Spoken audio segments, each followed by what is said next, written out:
The regular board meeting for the Vallecitos Water District for October 2nd, 2024 will come to order.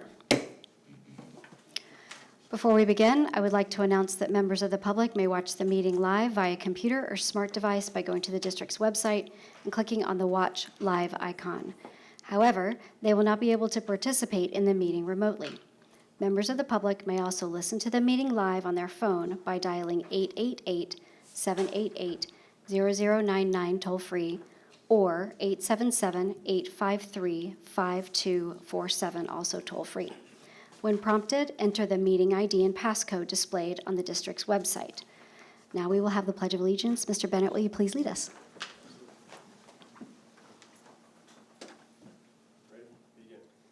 Pledge allegiance to the flag of the United States of America, to the republic for which it stands, one nation, under God, indivisible, with liberty and justice for all.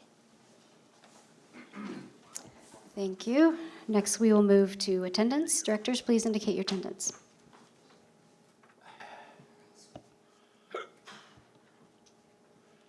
Okay, we have 4 present, 1 absent. Do we have any additions to the agenda? No, Madam President. Okay, thank you. Then may I have a motion to adopt the agenda for the regular session for October 2nd, 2024? Move to approve. Okay, thank you, Director Hernandez. May I have a second? Second. Okay, thank you, Director Elitharp. Is there any discussion? Okay, seeing none, please vote.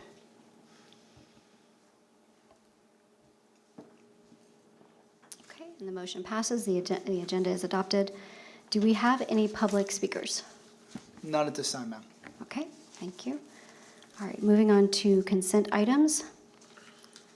Any board members like to approve anything, to pull anything from the consent calendar as presented? Okay, seeing none, then may I have a motion to approve the consent calendar as presented? I will move to approve the consent calendar. May I have a second? Second. Okay, thank you, Director Elitharp. It has been motioned and seconded to approve the consent calendar. Any discussion? Okay, seeing none, please vote.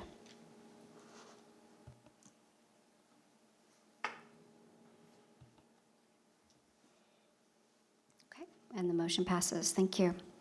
Moving to action items. The first action item is 2.1, District Participation in Boys and Girls Club Events and Reimbursement. Do we have any public speakers for this agenda item? No, ma'am. Okay, thank you. Do we have a presentation or any tee-up for this, or? No, I'm just going to speak to it just a little bit of background and hand it over back to the board. So, Okay. with that, Madam President, so the Boys and Girls Club annual auction event is an event that the board has typically attended in past with no per diem but reimbursement for expenses. Director Hernandez at the last meeting requested this be added to the agenda. There was a second on that, so this is here for board consideration. On page, let's see what page number. I'm sorry? I don't know what page number actually, so I apologize for that. But within your packet, you'll see the Boys and Girls Clubs on Saturday, October 5th. So this is this Saturday coming up. And typically for individual tickets, it's about $250 for individual tickets.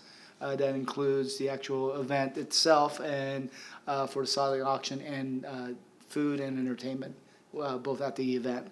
With that, we've also within your packet attached the flyer for the event itself. And in the last several years, the board has elected to do a reimbursement of expenses without per diem for those events. There has been in the past where the board has elected to either get a table. However, I don't think the table was filled. So more recently, it's just been individual tickets. With that, I'll hand it back over to the board for its consideration on this item. Okay, thank you. So just so I'm clear, the reimbursement would be approximately $250 per attendee. Yes, ma'am. Okay, all right. What discussion points do my colleagues have? Yes. I think the Boys and Girls Club is a wonderful organization. I've personally witnessed many lives that it's touched, and it's an extreme benefit to our community overall. Okay. I also think the Boys and Girls Club is a great organization. I think that we have many great organizations in our city. So I would like to see perhaps some kind of flexibility where directors get to choose one event per year for reimbursement with some parameters put around that reimbursement. Some events cost $100, some cost $200. That's what I would like to see. I think it gives us more flexibility. That way, maybe not all of us could attend on the 5th. Maybe some of us have ties to another charitable organization. It just gives more flexibility. So I would prefer something like that. I know that we are sort of up against a time crunch, needing to decide this so that folks can attend by the 5th. But I would like to see more flexibility. What other comments? Yes. Yes, we've always supported the Boys and Girls Club. In the past, we've tried to do a table, but we never could fill it, so it didn't make any sense. So we've done just the reimbursement for the board member only, not anybody else with him, for the ticket. As far as, I don't know what other events you may be referring to relative to the flexibility. I believe if there is an event that comes up and we're interested in it, bring it before the board, let the board decide on whether we should allow it or not. I don't think we've abused it in the past to the point where we should, individually just have one event that we could go to. So with that, I'd like to move that we approve the reimbursement for the ticket for the Boys and Girls Club only for this Saturday. Okay, may I have a second? Yeah, I'll second that. Okay, any further discussion? Yes. I'd just like the discussion. I'd like for it to evolve into something. I think both directors have good points in that we could do better in defining events that we're interested in, similar to a travel schedule that may exist. So perhaps there should be some defined point where people submit charitable events that they're interested in, and that way we can all be on the same page with this. Okay, so why don't we go ahead and vote on this item, and then perhaps at the end we can agendize something like that. So one of the things that is available to the board towards the end of the meeting, if the board wanted to see a revision in ordinance 221, business of the board, to kind of amend it for this item, and of course, if there's a second, that could be something that is brought back. Mm-hmm. But that's not what we're voting on now. We're just voting on the Correct. one-off, the reimbursement. Right, and I would just suggest to you in connection with this, there has to be a nexus to our mission. So, charitable may or may not fall within that, since we're not a private entity. So there are those considerations. If you're going to talk about extending the policy, you may want to take it back to the P3 committee to look at those scope and stuff to define that policy. Okay. We have a motion and a second on the floor, and this is where we are discussing it. So Director Hernandez, can you help us understand a link between attending the Boys and Girls Club event and our mission? The connection is to be out there in the community, to let the community know that we're in support of this particular issue. In the past, when board members have gone to the event, there's always been comments coming back that they were talking to people at the table with questions about our water district and how we do and what we do. So I think it's a great means of two things. One, getting our presence out there, and two, showing support for the community. That's the connection. And we do know that we have tried as a district to immerse or embed ourselves in the community and raise our social capital in that way. I agree, it is important for us to be out in the community as leaders of the community, and also to network, because you find out things when you go to these types of events that you don't find out elsewhere. So I will be voting yes on this, but with the caveat that I think we should also consider widening the scope a little bit and putting some parameters around it. Any other discussion? Okay, let's vote.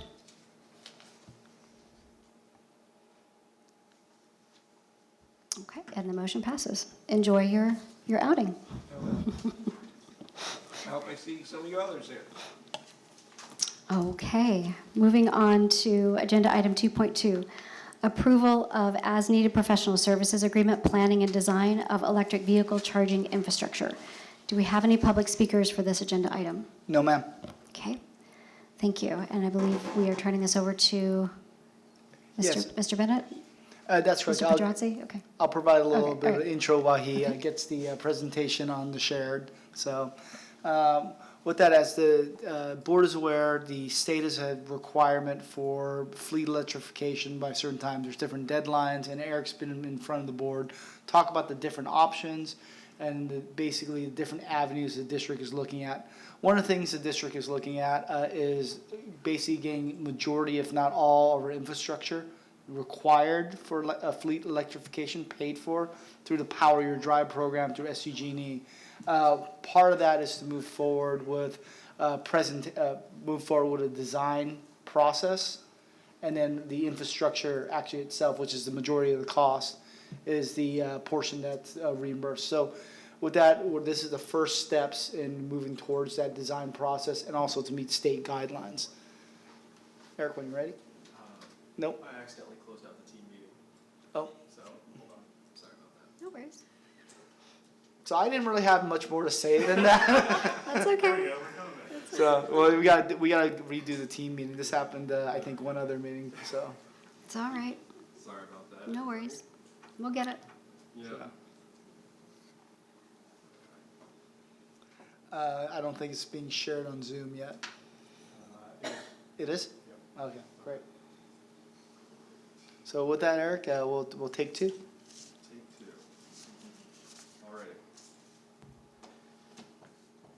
Good evening, directors. And keeping the tradition and competition with our engineering department alive, I have another long presentation title.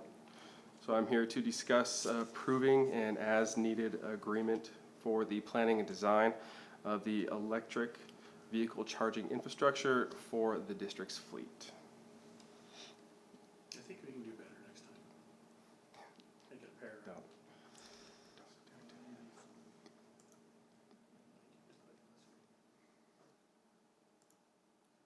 There we go.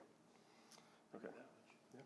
So first we'll begin by reviewing the state's current regulations, the Advanced Clean Fleets, its history, how it supports the state's clean air goals, who it affects and how they are affected, its compliance deadlines, and the fines or problems fleet owners can experience if not compliant. After that, we'll review the progress the district has made to comply with the ACF regulation. Then we will discuss the SDG&E Power Your Drive program, including a brief overview, options for the district to consider, and requirements for application submittal. Then we'll take a look at where we are and what steps we are taking to plan for the future, including assessing further upcoming regulations, taking a holistic approach to fleet transition, and seeking assistance from our as-needed engineering consultants to meet our goals. After that, we will review the consultants contacted who we believe are best capable to assist us and their scope. Then we'll review the fiscal impact for this phase of the project, followed by staff recommendations, and then open discussion. All right, and I will ask that you bear with me. We're going to go into a little bit of detail on the regulation and the Power Your Drive program. The Advanced Clean Fleets regulation was adopted by the California Air Resources Board in April of 2023 and was effective on October 1st of 2023 as a law, and the compliance deadline was January 1st, 2024. So according to the state, the ACF regulation will help advance the introduction of zero-emission technologies into California fleets, requiring those that are suited for electrification to both phase in the use of zero-emission vehicles and implement requirements that manufacturers only manufacture ZEV trucks or zero-emission trucks starting in 2036. As a fleet owner in California, which includes cities, counties, special districts, and state agency fleets, we are required to comply and are defaulted into the second compliance option, which is the default option you see on your screen here. And that requires us to ensure 50% of our new vehicle purchases every year, or starting in 2024, or 50% of our purchases, and increasing to 100% of new vehicle purchases by 2027. Alternatively, we may elect to follow the ZEV milestone options, and which requires a percentage of vehicle purchases each year be zero emission vehicles, and that percentage increases every few years until 100% is reached. Another part of compliance is we had to submit a compliance report on April 1st of 2024, and we must also report all new medium duty and heavy duty vehicles within 30 days of arriving on our yard, so the state can confirm their compliance. And for reference, medium duty and heavy duty vehicles is basically anything in F-250 and above. Fleets in California that do not comply with the Advanced Clean Fleets regulation can face penalties up to $10,000 per vehicle per day. In addition, non-compliant fleets could lose their ability to operate in California. Along with fines or penalties, fleets with vehicles purchased that are found to be non-compliant may face DMV registration bans or delays or forced sales of the non-compliant vehicles. And then along with the already in place Advanced Clean Fleets regulation, the state is now holding workshops this year to discuss the proposed PACE regulation, which is the Phased Advanced Clean Equipment regulation. The proposed PACE regulation would require manufacturers of off-road equipment and or engines to produce zero emission equipment and or powertrains. This includes landscape maintenance equipment, skid steers, compact loaders, excavators and backhoes, and bulldozers, trenchers, which includes much of our heavy equipment. So now that we've reviewed the regulations affecting us, we'll take a look at our compliance to date. Last year, in an effort to meet CARB's reporting compliance deadline, the district hired energy management consulting firm Terra Verde to assist with creating a compliance plan and compile the necessary reporting information. During this initial effort, Terra Verde performed an assessment of our Class 2 through 8 fleet and determined which vehicles were candidates for electrification. And based on their assessment and then feedback from staff, they determined the capacity levels for those fleets, or capacity charging levels for those fleets. The information provided by Terra Verde helped us meet the state reporting deadline on April 1st of this year. All right. As part of their efforts, they identified incentives and rebates and other funding opportunities for the district, such as the SDG&E Power Your Drive program, the Hybrid Zero Emission Truck and Bus Voucher Program, which is a rebate program for qualifying ZEV purchases, and other funding opportunities such as the Low Carbon Fuel Standard Credit Program. And now we'll take a look at one of those programs, the SDG&E Power Your Drive program, as it could have a direct impact on funding for our EV infrastructure. The San Diego Gas and Electric Power Your Drive for Fleets program is designed to help fleet owners and their operators reduce operating costs and eliminate emissions by transitioning to electric vehicles. The program provides fleets with resources, a fleet-specific charging rate, and financial incentives to create a cost-effective path to design and install the charging infrastructure needed to power the medium-duty and heavy-duty electric fleets. The Power Your Drive for Fleets program is designed for Class 2 through 8 EVs. This includes medium-duty and heavy-duty trucks, forklifts, and other equipment. The program consists of two options for fleet owners to choose from: the SDG&E owned infrastructure option and the customer owned infrastructure option. In option 1, where SDG&E owns the infrastructure, SDG&E will pay for design, construction, maintenance on the infrastructure up to the charging station, as you see on the blue line at the bottom on the graphic. This option and the customer would construct and pay for the charger and maintenance for the charging equipment. This option requires the fleet owner to provide SDG&E an easement on their facility, allowing for anytime access. And also, there's mandatory sharing of charger usage data. Sorry, that's option 1? That's option 1. Okay, thank you. Option 2, SDG&E will pay for, construct, and own and maintain infrastructure up to the meter, which is the typical utility agreement. The customer is responsible for designing, constructing, and maintaining everything after the meter and up through the charging stations. While the upfront costs will be more for option 2, SDG&E may provide a rebate up to 80% of the cost of the customer site infrastructure. Based on the desire not to grant SDG&E easement on our facilities and the possibility of an 80% rebate, the district is pursuing option 2.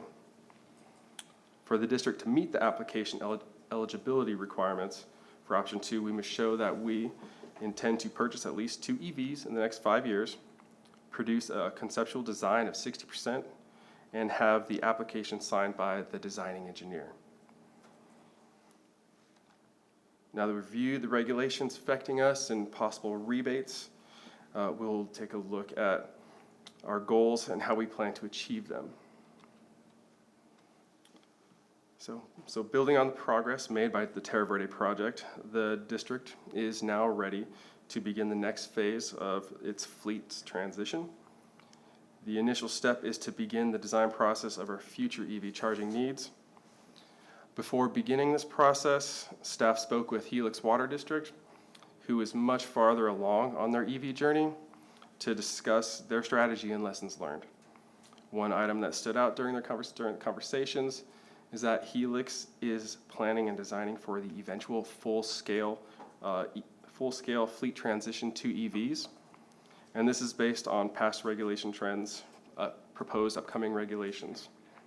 So considering this, the current regulation and proposed PACE regulation, which will encompass most of our fleet and off-road equipment, we decided the best strategy would be to plan for an eventual full-scale transition of the district's fleet. So even though we are pursuing a plan for full electrification, we're doing so cautiously and in conjunction with other options for compliance.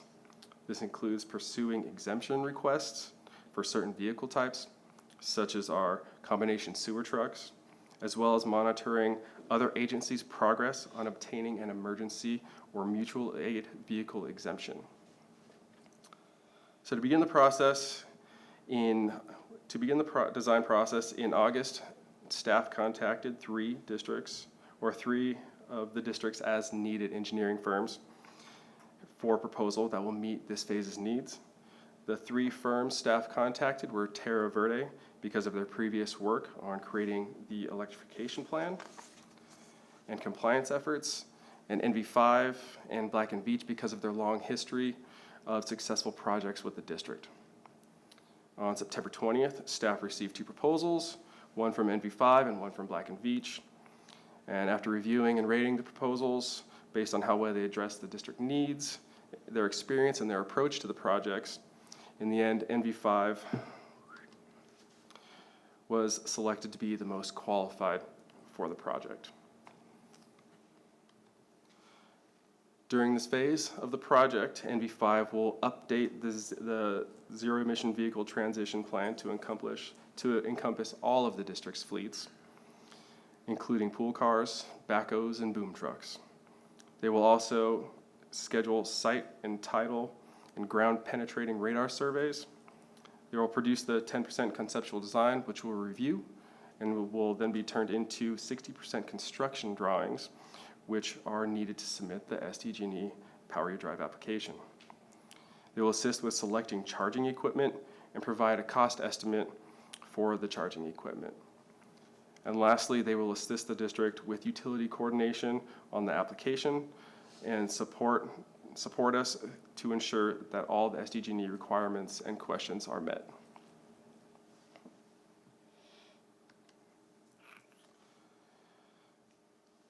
The fleet electrification capital improvement project has a total budget of $620,000. With NV5's consultant services coming in at roughly at $120,000, estimated staff, labor, and overhead, and a contingency, this phase of the project will be roughly $182,000. And when you factor in previous expenses of the TerraVerter report, the remaining budget for this project will be $373,000.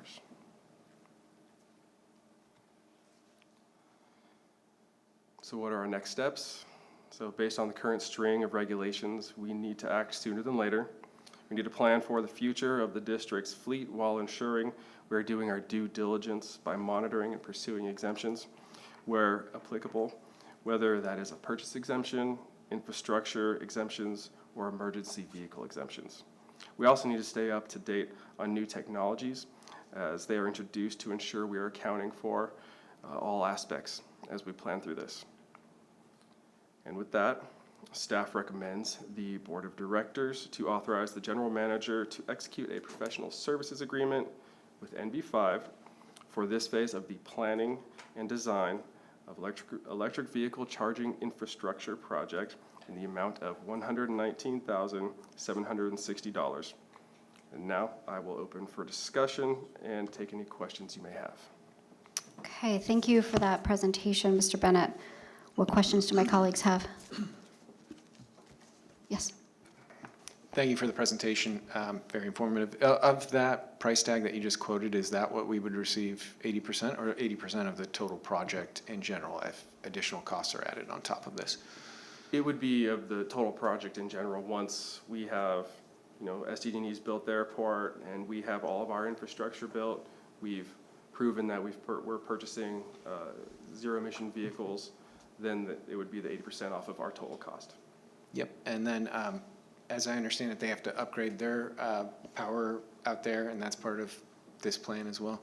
Correct, yes. So what we have to do is we have to show what our charging or our power needs are going to be so they can accurately upgrade the service. And that was the reasoning behind going for the full-scale transition, because if we're going to ask SDG&E to upgrade their infrastructure, you want to make sure you're doing it right the first time instead of having to go back and do it again. Got it, thank you. And then the last question is, so there was this terrible battery fire in Escondido recently, and it's a large concern of the community of exposure to those chemicals from these batteries and the extreme difficulty of putting out that fire once it occurs. What would be the district's exposure to batteries in our area, and what should the nearby community know about that?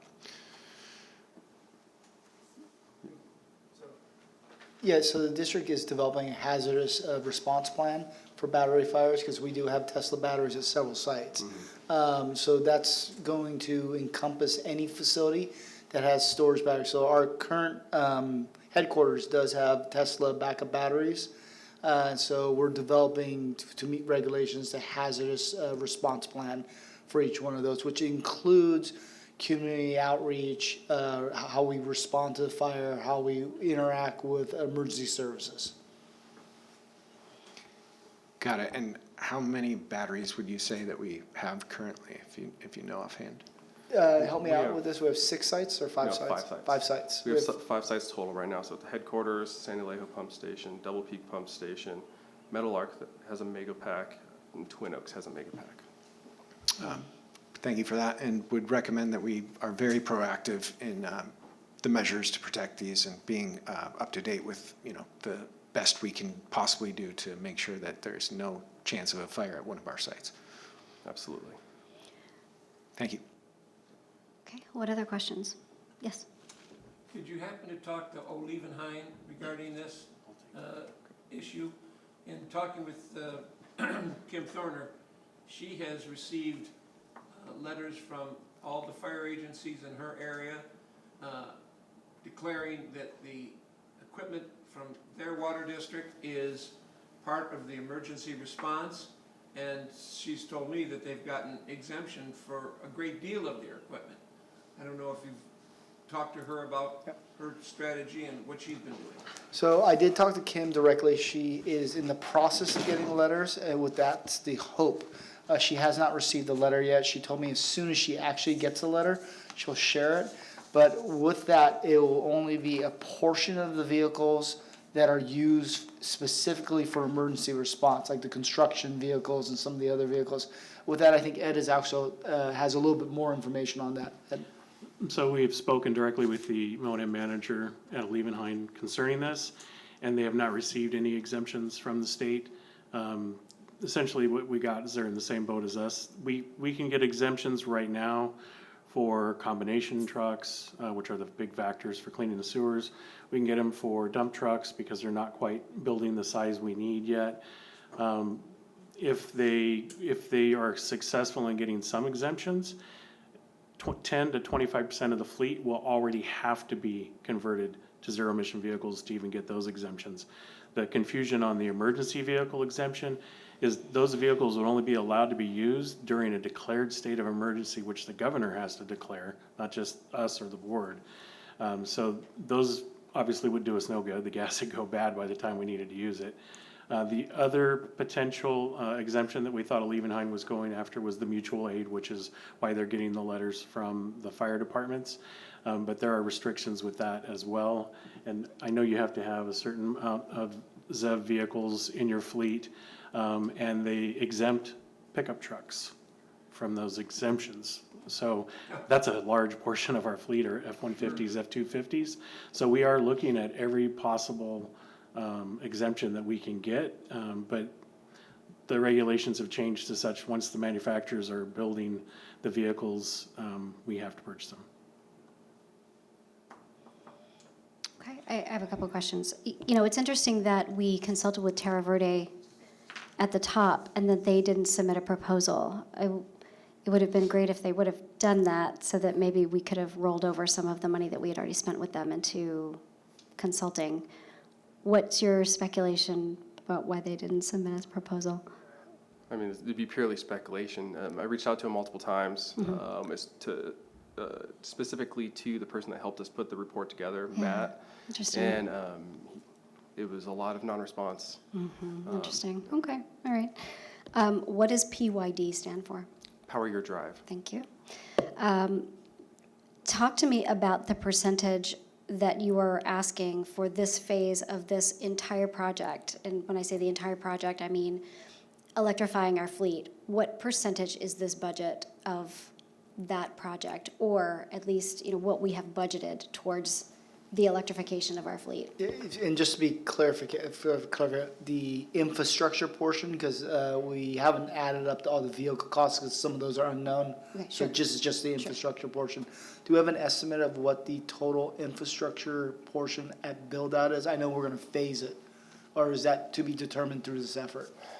I don't have the numbers exactly, but from the Terra Verde report, it was something along the lines of $200,000 for the infrastructure based off of their report. But you have to keep in mind that their report only accounted for the medium duty and heavy duty vehicles. It didn't account for the full fleet electrification. So that number is obviously going to jump because we're adding a lot more chargers, a lot more level 2 chargers, and the design's going to be bigger. I remember it was in the millions, the Helix. Oh, I can't recall what Helix's was, but it was.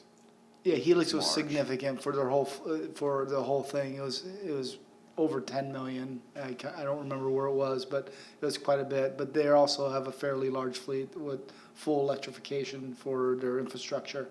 But our hope is with the Power Your Drive program, even if the infrastructure is more than we initially thought, getting 80% reimbursement of that would bring that cost down to somewhere along the lines of what we have budgeted. Okay, and, you know, I understand that we have regulations that we have to comply with. I also know that some of the vehicles that we need are not being manufactured yet. So my question is, do we have to do this right now, or can we wait until we have visibility into when these vehicles are going to be manufactured? Because if we spend this money now and we go through the process and we get all the information we need, but then we are not able to implement it because we're still a year out from manufacturing some of these vehicles that we must purchase, then maybe we could have not spent the money now. I think it's a good, let's talk about the timeline. So with the design effort, how long do you think is the design effort? And then how long do you think is the implementation, which means SDG does their work and we do our work? So in other words, we don't even have any power available to power an electric vehicle until this first phase is done. What would you say that is approximately? So I would say our design, our phase for design, to go 100% design and then go out for construction. NV5 estimated they could get full design by May of next year if we went straight with them to go 100% design. And then they would be on board for construction management. So we'd probably full implementation, I don't know, 2 years probably. Yeah, and that may be optimistic because SCG&E is estimated, working with other agencies, that once they're ready to go, it's going to be a year to 2 years for them to put in the infrastructure. So we're not going to have infrastructure available on site for a year and a half at the optimistic and 3 years at the pessimistic viewpoint. By then, the hope is the regulations and exemptions are clear. The vehicle availability will become a little less foggy as far as what's available, and the fleet decisions. So in other words, you can make exemptions because vehicles aren't available, but as soon as they become available, we need to have the infrastructure ready for them. Okay. Okay, and one final question. You mentioned that we do have 5 battery sites. I would suggest that we start community outreach now for that. And we talk about that we have those and that we have been using them and they are up and running, because there is a lot of concern in the community. And my guess is that a lot of folks in the community don't know that those sites are operational and that we have them. So I think it is important that we push out that information. Well, I would add to that when you're doing that communication, there should be an important distinction between a battery farm, which is purposefully continuous thousands of batteries versus a few Tesla Powerwalls, which is not too different from what you'll find in your neighborhood. So it's important when we communicate that the community knows that, and I would certainly advocate against us having any sort of battery farm. Yeah, I agree. I think there's an educational opportunity. And just to clarify, Director Grosset, yeah, you're correct. We don't have any battery farms. There's site-specific batteries for that we basically offset peak power usage off of, and have some ability, hopefully have some ability at some point to also provide backup power. So. Okay. Any other comments or questions? Yes. Yep. I just want to be clear that based on what the general manager indicated, could be 2 or 3 years before we get SDG&E up to speed. If that's the case, do we need to rush into this right away? And in 2 or 3 years, maybe people will come to their senses as to what a boondoggle this really is, in my opinion. And I've just read something today that Japan and Korea just had the first experiment with a hydrogen car, which has no emissions and is far superior to the electric. And then the reports from the hurricane on all the electric vehicles that blew up because of the water corroding into the batteries and then turning it into a bomb. So do we need to rush into this right now? Do you want? I can do it. I believe the prudent thing would be to absolutely start the design right now. The state is not producing the exemptions that everybody is seeking. They're making it very difficult. And since this affects F-250s, which is the majority of our medium-duty and heavy-duty vehicles, there are already manufacturers out there taking orders, and they plan on delivering those next year. While they may be mom and pop, or manufacturers, they're still considered by the state to be an OEM manufacturer. So next year, if we put it in our budget that we want to buy 3 F-250s, they're going to tell us no. You're gonna what? They would tell us, no, we cannot buy them. Yeah, So they would say, you have to buy these zero emission vehicles. So they're not, for purposes of being on the prudent side, the safe side of, this is the right path to go in my opinion. And Director Hernandez, I mean, we've been following this regulation for at least a couple of years now. Been to a lot of conferences, and we've sat in on webinars. Aqua has been involved in this heavily and has pushed back for the water agencies, and they've gotten nowhere. We have one assembly bill that was passed to get some changes to it for public agencies, and pretty much all that they got through was it confirmed that a water district is a public agency.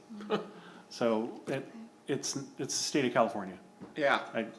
I think we're dreaming if we think they're gonna back off from this. It's, right now, 50% of our purchases, medium and heavy duty through 2027 have to be zero emission vehicles, and then once we hit 2027, 100%. And if we don't have the infrastructure there, we'll have vehicles falling apart that are gas or diesel, and then we won't be able to provide the services we need to for our customers. Okay. Okay, thank you. Director Hernandez, can you explain what you meant by boondoggle? Can you explain that, please? I'm sorry, I'm not a electric vehicle proponent. I don't think it is a prudent thing to do. I think there's gonna be advancements in the technology from other sources that could replace electric vehicles. Perhaps if new governments are put into place, maybe the EPA modifies this. I just don't believe it. That's all. All right, thank you. Okay. Any other comments or questions? Yeah, I just have one. I have concerns about SDG&E's ability to put in infrastructure everywhere that it's needed. This could be huge cost overruns, and even at 80% participation, it could be very cost prohibitive. So has SDG&E come forward with their plan to do this? So my understanding is SCG&E is getting, they're not donating their money. It's not donating, they're not taking out of their existing budget. They're getting money through grants, state, and other means, and it's being specifically earmarked for this. As far as the quantity of power, I don't have a good answer for that. As far as, if everybody converts over their fleets, will SCG&E have the ability to deliver the power? That's my concern. Yeah, and I don't have a good answer for you, sir. Thank you. Is there another option other than SDG&E, community power? And they're still through the same sources. I mean, I know the sources are a little different, but it's through the same program. So that is another option, but SDG&E currently has the program, and community power does not have a reimbursement program at this point. Is the 80% guaranteed? It sounded to me like what you said, it may not be guaranteed. No, I don't know if the ability to deliver power is guaranteed, but the up to 80% is a contract. So as we go through the process, we'll know what's guaranteed, and it'll be brought back to the board before we sign the contract. Okay. Okay. One more over here Yeah. to, I understand everyone's thoughts and concerns here. I'm going to try to materialize it in a possible alternative. Is a 3-month window, would a 3-month window be detrimental for this project?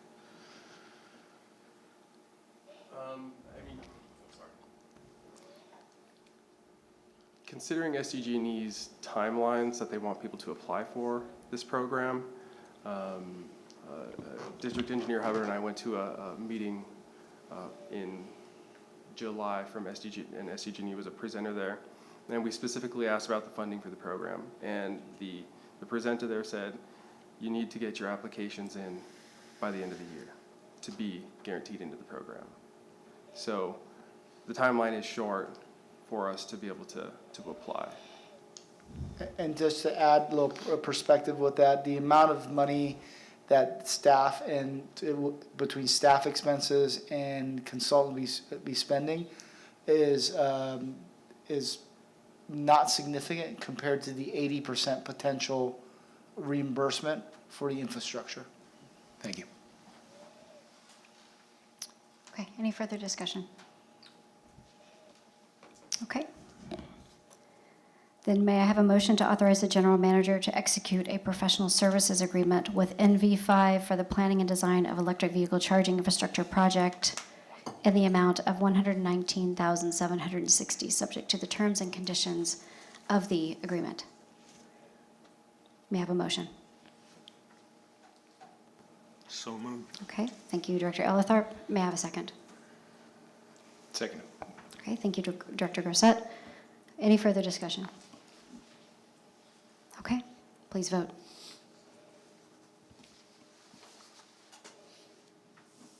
Okay, we have 3 yes and 1 no. Okay, thank you for your presentation and answering all the questions. Thank you, Eric.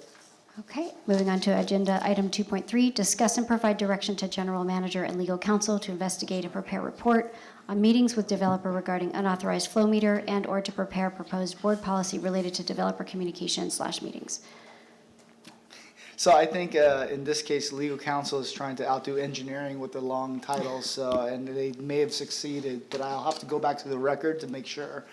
So this item, just to be clear with the board, this item is really to keep a narrow discussion regarding the board's appetite for whether the board would want a report back at a later board meeting of basically the events and a little bit of history with the developer and the meeting. And it's if the board has appetite for a formal policy regarding utilization of district resources, aka district staff, for meetings that encompasses both outside people and board members. So with that, I'll hand it over to Council Gilpin for any additional information. Just let Jim Compel know that it's in a lawyer's description to be verbose, so it's not an engineer's, but I don't think I've outdone his staff on that. This is in response to director comments that were made at the September 12th meeting and a demand letter we've received from Director Grosset to cure and correct issues related to the June meeting that GM Compel mentioned. One of the options for consideration is for you to direct either staff or legal to look into the issues and to bring back a report relative to what actually occurred and report on there were no Brown Act violations relative to the meetings held with the developer. It was clearly less than a quorum that was there. So, but to report on the events leading up to and the attendance of that meeting by general manager and the assistant general manager with 2 directors with a developer.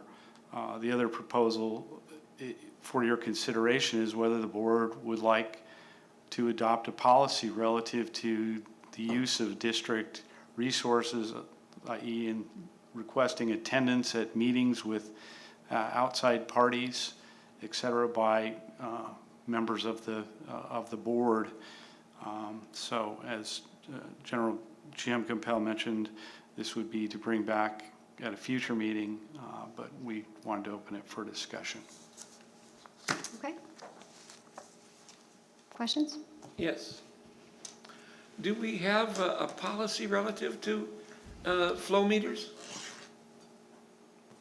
No, we have a general practice, but there's general policies because this is not an open system where anybody could go into our system. So they need to go through a process usually through engineering with coordination with operations. So this way we know what is in our system and we can ensure that it's being put in correctly and also for the accuracy of the device. Now, the flow meter itself, is that something the district has that when done correctly, a developer could ask a flow meter to be placed?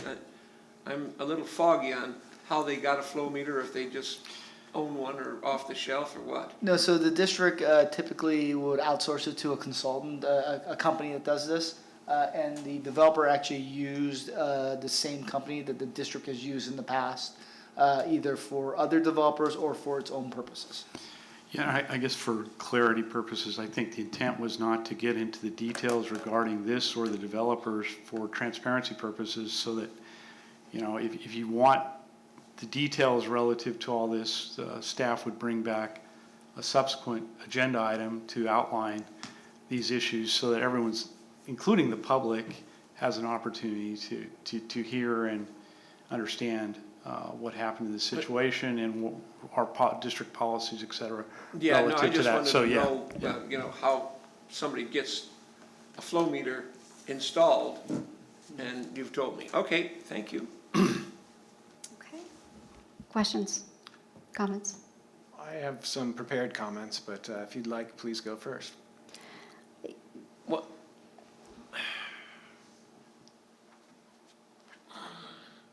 Well, let's see where it goes. Okay. Yeah, I think that there's a lot that we don't know about this situation, and my colleague has some comments to make, and I welcome those comments.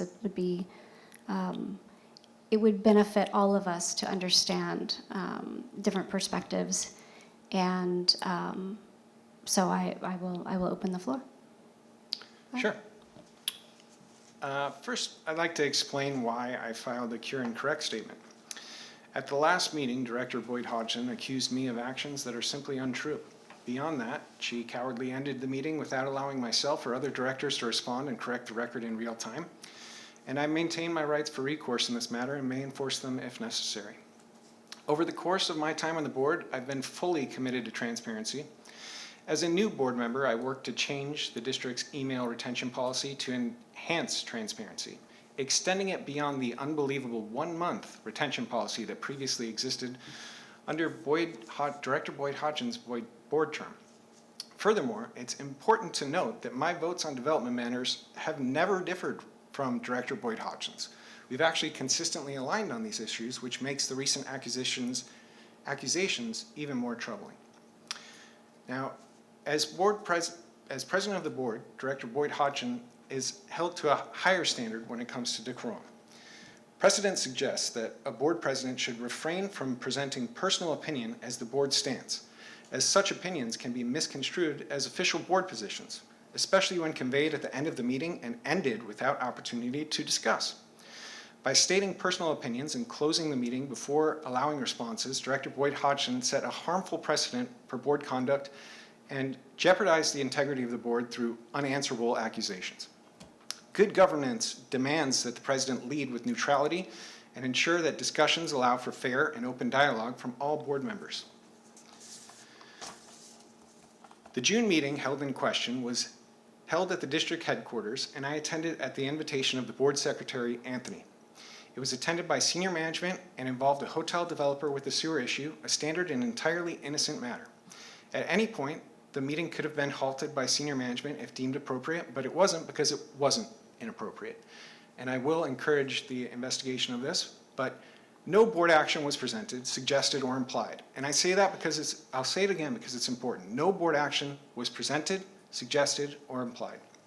Throughout the meeting, I personally acted with integrity and stand by my actions during that meeting and would do it all over again. Additionally, I now raise concern that the closed session on August 15th that was scheduled under the direction of Director Boyd Hodgson on very short notice to discuss the cease and desist letter sent from the district. This is the only closed-door meeting that took place, and that was entirely improper.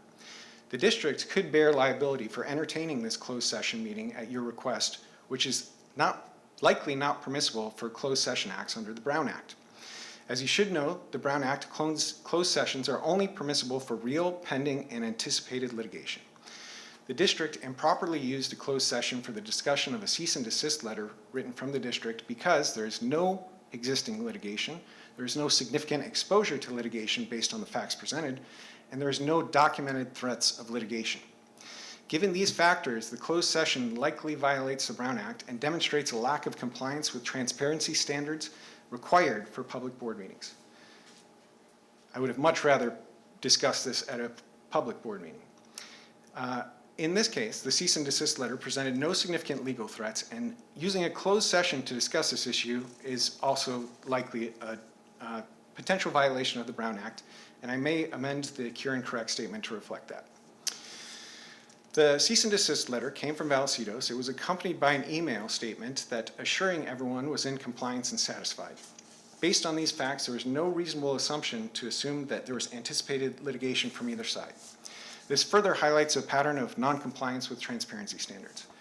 Now, during that board meeting, and this last board meeting that took place on September 18th, I have the following factual corrections. At timestamp 4520, Director Boyd Hodgson falsely claimed that board members were involved in closed-door meetings with developers. Again, in fact, the meeting was held at district headquarters with senior management present and was entirely appropriate given the developer's sewer issue. I, along with everyone else at that meeting, acted with integrity. No board action was presented, suggested, or implied. At timestamp 4631, Director Boyd Hodgson referred to internal communications, plural, which if they came from confidential sessions, could potentially violate the Brown Act's confidential provisions. At timestamp 4655, she implied that board members were complicit in unauthorized developer actions, which is simply untrue. Vallecitos' own cease and desist letter from August 9, 2024 confirms that the unauthorized access occurred after the meeting. The district's letter states, upon further investigation by district staff, it was determined that the sewer flow meter was installed without district permission or coordination. At timestamp 4804, Director Boyd Hodgson suggested that my actions were unethical, stating, "This is not how we operate. This is an unfounded and harmful accusation. I have always conducted myself with integrity and transparency." And finally, during Director's comment on August 21st, 2024, Director Boyd Hodgson had the opportunity to raise concerns or propose a solution similar to now, but chose not to. So this whole sad charade has been a political show. You've never really expressed much interest in transparency up until now, and it appears to be an unfortunate common theme here. So I've always maintained an open door policy. I'll meet with any customer, small or big, to resolve their issues because that's my duty as a board member. And I encourage you to do the same. And in the spirit of transparency, I publicly share my own water bill. I encourage you to do the same. I've met with hundreds of people in the past week alone, and I won't stop because our community does deserve transparency, dedication, and solutions-oriented leadership, and I encourage you to do the same. In summary, I have consistently acted with integrity, transparency, and a commitment to good governance. The accusations made by Director Boyd Hodgson are unfounded and seem politically motivated, which reflects a concerning trend. And moving forward, I will be vigilant to ensure that no actions are taken against me or any other board member that could be perceived as retaliatory for bringing up these transparency issues. And I encourage all board members to maintain professionalism and uphold the standards of good governance that our community expects. And with that is my statement. Okay, thank you. Any other comments or questions? Okay. All right. So we have the opportunity to split this or take it as a single item. So what is the appetite of the board to take this as a single item or split it? Okay, then we will, let's see. Then we will take it as a single item. The single item meaning directing the general manager and legal counsel to investigate and prepare a report on meetings with developer regarding unauthorized flow meter and to prepare a proposed board policy related to developer communication meetings. I have some comments about the policy. I'm supportive of us exploring that. It's hard to make policy that's as broad as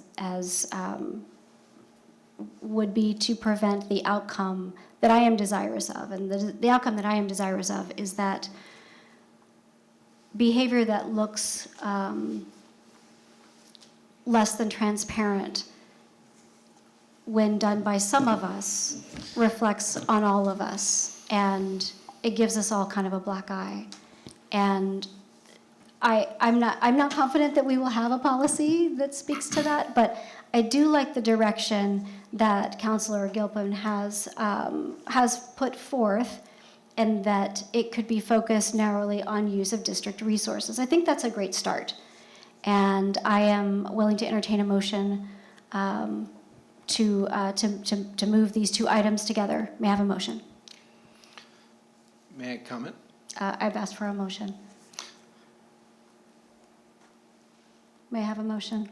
I will make a motion. May I have a second? The motion is to these two items together, discuss and provide direction, it is to provide direction to general manager and legal counsel to investigate and prepare a report on meetings with developer regarding an authorized flow meter and or to prepare proposed board policy related to developer communications or meetings. So there's a motion on the floor and it needs a second or not. I'll second. Okay, yes, now you may, now we're discussing again. I would propose that any actions taken here should happen after the election, given my allege that this is politically motivated. Are you making a substitute motion? I am indeed making a substitute motion. Okay, so now we have a substitute motion, or would it be a substitute or an amendment? Substitute. Well, you need a second on the substitute motion. It would be, It would be a substitute. Okay, can you formulate your substitute motion? Any action taken on both of the items presented should not occur until after the November 5th election. Okay, may I have a second? Second. Okay, any further discussion? may I just comment? Yeah. One of the issues raised in the demand letter is that we respond and provide an opportunity to, i.e., correct the record. And in order to comply with that demand, it would have to be done before the election. As counsel for the district, and I've said this to each of you probably different times independent, I don't represent any of you. Mm-hmm. I represent this agency, and I stand behind the integrity of this agency, that nothing was done wrong in meeting with the developer. It was not a Brown Act violation. It did not need to be an agendized meeting. There was no notice to be provided, and no action came out of that meeting. The other thing is, we held a closed session, and with all due respect, it was a properly held closed session because the anticipated litigation could have been initiating an action against the developer relative to interfering with our facilities, which was the basis for that closed session. So I guess to everyone, airing these things, I think it behooves a report for the public who happens to listen to this so that they can understand the circumstances and the true facts and nature of everything that occurred, so they can see there's nothing nefarious going on in any of this. That's my viewpoint as your general counsel. So. Okay. Is there a desire, Director Grosset, to amend your amendment to separate the two items? So this way the report would be one subject? Well, let me put it this way. Director Boyd Hodgson took an event that was just described by our general counsel as a non-nefarious, very normal event, and anyone could do that on this board for any event. As an example, I could say, Director Boyd Hodgson, did you fly to Miami for a climate change conference? And she would say, Yes, I did. wow, that could certainly sound nefarious to some people to travel so far for a climate change conference. Was this climate change conference offered on Zoom? No, it was not. Interesting. Yeah. Now, have you or anyone else on this board ever stayed beyond the conference and district paid hotel? No. Not I. We have a motion and a second on I'm the just floor. proving the point that you turned an event that was not nefarious into a nefarious event, and that could be done for anything. And so, if you don't want to issue an apology and correct the record, that's fine, but I won't support anything here, and I'm actually abstaining from the vote. Okay, I think we've heard your opinion. Yes? You have a substitute motion. Okay. You have a substitute motion that I think you need to consider and take action on, and then if, depending on the outcome of that, you can move to the prior motion. Okay. substitute motion on the floor not to take any action until after the election. Any other discussion? No. Okay, then let's vote.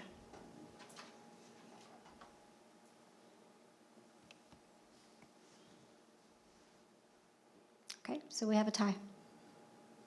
Doesn't pass. Doesn't pass. Okay. All right, so now do we take up the original motion? Yes, ma'am. Yes. Okay. The original motion, discuss and provide direction to general manager and legal counsel to investigate and prepare a report on meetings with developer regarding unauthorized flow meter and/or to prepare proposed board policy related to developer communication meetings. May I have a motion? You already have Oh, that. sorry. Okay. May I have a second? No, you already did. Okay. You had a motion and a Okay, second. You thank just you. need to Okay. have discussion and take a vote on that Okay, item. thank you.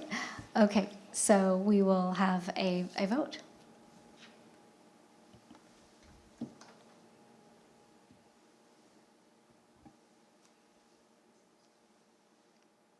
Okay, so there is appetite for both an investigation and a policy. Is that what you need to know? Yes, thank you. Okay, Yeah, just to clarify, that's possibly a policy. That's not directing you definitely to prepare one, right? Well, the item says prepare a proposed policy. It would obviously come back to you for consideration, and it's always your action that would be necessary to adopt that proposed policy. All right, thank you. okay. All right, we are moving on to reports. General Manager.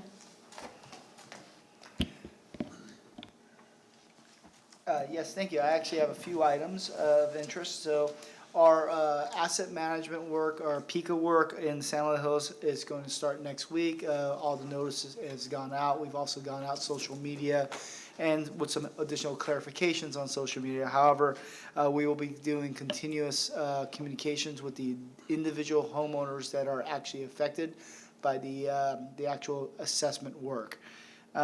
Red ring repairs are basically done, except we're in the restoration phase. My anticipation is at the earliest next board meeting we'll be coming back with a report, possibly in November, depending on when we get the billing from the contractor. Korea Way in that area, we're doing our bypass work. Notifications are going out to the homeowners that will be affected as we bypass the existing line to put in the pressure slip liner in that section. So there's a lot of work going on in basically those areas. They're all pretty close to each other between San Luis Hills, Red Wing, and Korea. We anticipate a finance committee either third or fourth week in October. So kicking off the audit process. The audit process has already kicked off and it's gone to a good start. And we'll be doing our first reporting as our standard process. Ad hoc committee. The ad hoc committee is scheduled for October 9th, and we'll be meeting to discuss the current situation with the hillside property and our schedule and timing and steps moving forward. Night work near Mission Hills High School. So we'll be doing some night work at Mission Hills High School tonight. And with all luck, we'll be done early, so there will be no additional work tomorrow. Let's see. We are working on a public outreach message for Meadowlark. Meadowlark has been dealing for how long, Ed? About 3 months now. About 3 months now of some bad actors dumping either a soap or surfactant product into our sewer system, creating foam and disturbing the biological process.